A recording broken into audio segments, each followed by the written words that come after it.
खुलुमबाय बयनिसिमबो नोंथांमोननि थाखाय माखासे खौरांफोर लानानै फैलायबाय आरो चेनेलाव गोदानब्ला अननानै चेनेलखौ साबस्क्राइब खालामनानै लादो बेल आइकनखौ इलाव होनानै ला जाहाथे नोंथांनाव सिगां नटिफिकेसन सहैग्रोयो। दानिया खोनासंलांदो। गिबि खौराङाव दङ गोजोनथाव खौरां बर'नि बागुरुम्बा आरो बारदै सिख्ला मोसानाय दिन्थिफुंनो हादरसा सरकारा थियारि। बोहैथि बोसोरनि फैगौ नभेम्बर दानाव बागुरुम्बा आरो बारदै सिख्ला मोसानायखौ गुवाहाटि नोगोरमायाव दिन्थिफुंनायनि बाथ्राखौ गिबि मन्थ्रि डक्टर हिमन्त बिश्व शर्माया टुइटनि गेजेरजों फोरमायदों। नैथि खौराङाव दङ लकसभानि एमपि जयन्त बसुमतारिया रायजोआरि रेल मन्थ्रि भि सोमन्नाखौ लोगो हमनानै कक्राझार लकसभा बियाबनि सिङाव गुबुन गुबुन स्टेशनफोराव ट्रेन थाथ'नायनि सोमोन्दै गांसे लाइजाम गथायदों। थामथि खौराङाव दङ गरेसराव सासे सिख्ला गोमादों। तामुलपुर जिल्लानि गरेसर बाथाबारि गामिनि बिफा अनिल बर' आरो बिमा रनजिला बर'नि फिसाजो 22 बोसोर बैसोनि बेदना बर'आ 15 जुननिफ्राय गोमानानै दं। गरेसर कलेजनि फरायसुलि डिग्री आनजादनि एडमिट लायनो थांनाय साननिफ्राय दिनैसिम जेबो खौरां गैया। बेनिखायनो सोरबाफोर बहाबा नुसनबायोब्ला 9365434640 मबाइल नाम्बारनि गेजेरजों फोरमायहरनो खावलायदों नखरा।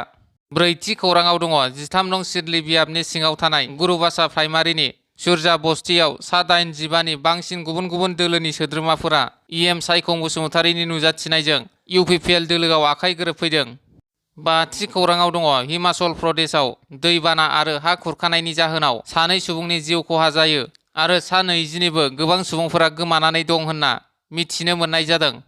द'थि खौराङाव दङ सानसेबो थाद'नाय गैयाजासे सुबुं अनसायनाय खामानियाव नांथाबदों समाज सिबियारि सरनजित बसुमतारिया रायजो राजाफोरनि जेंनानि सिगाङाव गसंथादों। गसाइगाव महकुमानि मुंदांखा फालांगिरि जुमदुवार ओनसोलनि समाज सिबियारि एबा आथिखालनि जुमदुवार ब्लक इउपिपिएल दोलोनि लेङाइ आफादगिरि सरनजित बसुमतारि बिथाङा बे खेबाव रायजो राजाफोरनि खावलायनाय बायदियै सिमुलटाबु बाजारनि दोंसे लामाखौ खोनानै होदों। सरनजित बसुमतारिया रायजो राजाफोरा फोरमायनाय बादिब्ला बे दोंसे लामाया गोबाव समनिफ्रायनो गाज्रि जानानै दङमोन।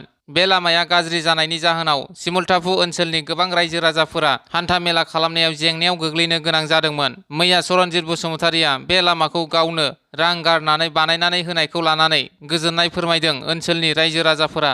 स्निथि खौराङाव दङ चिरांनि बासुगाव फरायसालिमायाव मुलुगनां फेग्रा मुवा बेरेखा सान फालिदों। चिरां जिल्ला समाज अनसाय बिफान आरो जिल्ला खुंथायनि हेफाजाबजों मुलुगनां फेग्रा मुवा बेरेखा सान हाबाफारि फालिदों। हाबाफारियाव जिल्ला बेंगिरि जतिन बरा लेङाइ जिल्ला बेंगिरि बिथांमोना गाहाय आलासि महरै बाहागो लायो। दाइनथि खौराङाव दङ सिंखाय बर' सावथुननि टिजारखौ मैया बेखेवबाय। सारअन्थाइ फिल्म प्रडाक्शननि बेनाराव प्रडिउसार ममता महिलारी आरो राजा नार्जारिनि डाइरेक्शनाव सिंखाय आबुं बर' सावथुननि टिजारखौ मैया बेखेवबाय आरो सिंखाय सावथुनाव फाव खालामनो मोननानै हेलेना दैमारिया गोजोननाय फोरमायदों। गुथि खौराङाव दङ दुलाराय बर' हारिमु आफादनि बारग' आफादगिरि जगेश्वर ब्रह्मआ मैया बिटिसिनि बारग' गाहाय हाग्रामा महिलारी बिथांनि नुजाथिनायाव बिपिएफ दोलोआव हाबबाय। जिथि खौराङाव दङ हादरारि राजा लामानि टल गेटआव बाइक एबा साखा खबनै गारिनिफ्राय टल टेक्स लागोन होनना माखासे खौरां बिजोङाव फोसावनाय रादाबा नंखाय होनना मिरु रोगाथाइ मन्थ्रि नितिन गाडकारिया टुइटनि गेजेरजों फोरमायदों। 11थि खौराङाव दङ कारिगाव जोहोलाव दैमालु क्लाब आरो माइगं बाथौ फरायसालिनि गेजेराव हाखौ लानानै जेंना सोमजिदों। कारिगाव जोहोलाव दैमालु क्लाब आरो माइगं बाथौ फरायसालिनि गेजेराव हानि सोमजिनाय जेंनाखौ लानानै कारिगाव हालामनि 52 दर गामिनि रायजो राजाफोर आरो जोहोलाव दैमालु क्लाबा खौसेयै सावरायदों। 2009 मायथाइयाव कारिगाव जोहोलाव दैमालु क्लाबनि हायाव गायसनजानाय माइगं बाथौ फरायसालिनि सामलायगिरि अनुप कुमार बसुमतारिया सिखावै हाखौ गावनि मुङाव खालामना लानो नाजाखुमानायखौ लानानै कारिगाव ओनसोलनि दर 52 गामिनि गावबुराफोर रायजो राजाफोर आरो जोहोलाव दैमालु क्लाबनि दैदेनगिरि सोद्रोमाफोरा गोख्रोङै सावरायलायदों। आयेन बेरेखायै क्लाबनि हाखौ सेनानै लानो नागिरनायाव जोहोलाव दैमालु क्लाब कारिगावनि दैदेनगिरिफोरा हेंथा होनायखौ लानानै माइगं बाथौ फरायसालिनि सामलायगिरि अनुप कुमार बसुमतारिया खौरां मेलनि गेजेरजों जोहोलाव दैमालु क्लाबनि दैदेनगिरिफोरखौ मुं सोनायनि हेंथायै रायजो राजाफोर आरो क्लाबनि दैदेनगिरिफोरा गोख्रों फिनजाथाय होदों। 12थि खौराङाव दङ बर' थुनलाइ आफादनि बारग' आफादगिरि साहित्य एकाडेमि बर' एडभाइजारि बर्डनि लिंथुमगिरि तरेन बर'नि देहाया लोरबां जानायनि जाउनाव बिथांखौ दिसपुर पलिक्लिनिकआव थिसननाय जादों होनना मिथिनो मोननाय जादों। 13थि खौराङाव दङ एमएलए रबिराम नार्जारिनि बिमा रुंसारि लान्थि नार्जारिनि जोबथा बिदाय समाव बिटिसिनि बारग' गाहाय खुंगिरि हाग्रामा महिलारीया जोबथा मान बावो।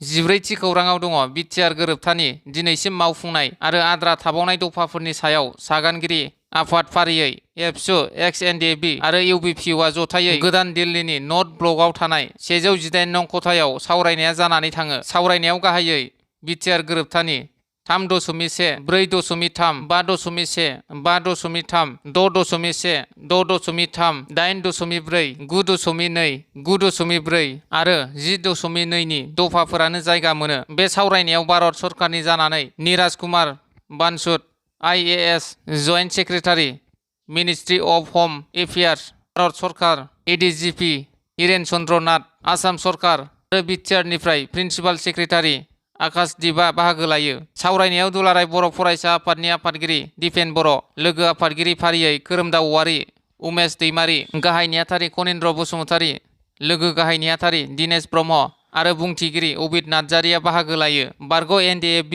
वेलफेयार एस'सिएशननि गाहाय नेहाथारि दानसोरां नार्जारि, बिलिट्रि औवारी, UBPUनि गाहाय नेहाथारि पीताम्बर ब्रह्म आरो लोगो गाहाय नेहाथारि सनी बर'आ बाहागो लायो। 15थि खौराङाव दङ बनरगाव बियाब BJPनि MCLA राजीव ब्रह्मजों थांनाय मैयानि हराव गोरोबहैनानै जगदान जाहैदोंमोन। क'क्राझार जिल्ला UPPL फार्मार सेलनि बारग' आफादगिरि कुमार बसुमतारीजों लोगोसे मेम्बार एलन मुसाहारि बिथांमोना बेनिनो सायाव फाटगाव प्राइमारि UPPLनि आफादगिरि आरो फाटगाव BCDCनि मासिगिरि बिथांमोना खौरां मेलनि गेजेरजों रोखा फोरमायना होदोंदि बिथांमोना 500-1000 रांनि गावखौ फानहैदोंब्ला जों बिथांमोनखौ जोंनि दोलोनि प्राइमारियाव कुनुदिन जायगा होनाय नंला होनना गोख्रों रावजों बुंदों। 16थि खौराङाव दङ UPPLनि मावथिफोरा MCLA राजीव ब्रह्मनि नुजाथिनायाव BJP दोलोआव हाबबाय। क'क्राझार जिल्ला UPPL आबादारि गांखंनि बारग' आफादगिरि आथिखालनि बनरगाव ब्लक UPPLनि सासे नेहाथारि कुमार चन्द्र बसुमतारीजों लोगोसे बनरगाव ब्लकनि बेन्दोंआव थानाय सिजुगुरि फाटगाव आफ्लागाव प्राइमारिनि माखासे UPPLनि मावथिफोरा BJP दोलोआव हाबबाय। 17थि खौराङाव दङ गुजरातआव खामानि मावनो थांनानै सुमि बर'आ गोबाव समनिफ्राय गोमानानै दं। थारैनो सुबुं गोमानाय लांखारनाया बर'फोरनि गेजेराव गेदेर जेंना जानानै थाबाय। थिग बेबादिनो थांनाय 6 दान सिगां बाक्सा जिल्ला सिमला पुलिस थानानि सिङाव थानाय 2 नं गुदुलिगाव हाग्राबारि गामिनि सुबल बर'नि अनसुलि बिसि 36 बोसोर बैसोनि सुमि बर'आ गुजरातनि कम्पानियाव खामानि मावनो थांदोंमोन। खामानि मावनो थांनायनि उनाव गावनि फिसाय सुबल बर'जों रायज्लायबाय थादोंमोन। नाथाय थांनाय 6 दान सिगांनिफ्राय सुमि बर'नि खौरां गैया। बर'नि गुबुन गुबुन जायगायाव खामानि मावहैनाय आंगो बर' सुबुंफोरा सुमि बर'खौ नुसनबायोब्ला हमना दोननानै 8638409756 आरो 6900970153 मबाइल नाम्बारनि गेजेरजों खौरां हरनो खावलायदों सुबल बर' बिथाङा। 18थि खौराङाव दङ रायजो सरकारा केबिनेटआव राभाफोरनो राभा जौगाखां खुंथाय होनो थाखाय थांखि नाजावनायखौ बरायदों। राभा हारिनि माखासे आफादफोरा राभा हारिनि गोबां आफादफोरनि गोबाव बोसोरनिफ्रायनो दाबि खालामबोबाय थानायखौ नोजोर लाखिनानै रायजो सरकारनि केबिनेटआव राभा जौगाखां खुंथाय होनो थांखि नाजावनायखौ लानानै गोजोननाय फोरमायदों। गोबां राभा हारिनि आफादफोरा बे आयदाखौ लानानैनो गसाइगाव महकुमानि सिङाव थानाय गागसा गामियाव क'क्राझार जिल्ला राभा जौगाखां परिषद, क'क्राझार जिल्ला राभा फरायसा आफाद, राभा साहित्य सभा बायदि आफादफोरनि खौसेयै बानजायनायाव मोनसे खौरांगिरि मेल जानानै थाङो। बे हाबाफारिनि गेजेरजों बावैसो सान सिगां रायजो सरकारनि केबिनेटआव राभा जौगाखां खुंथाय होनो थांखि लानायनि थाखाय आसामनि गिबि मन्त्रि डक्टर हिमन्त बिश्व शर्मा, रायजो BJPनि आफादगिरि दिलीप शइकिया, आसामनि मन्त्रि डक्टर रनज पेगु बिथांमोनखौ साबायखर बावहरो।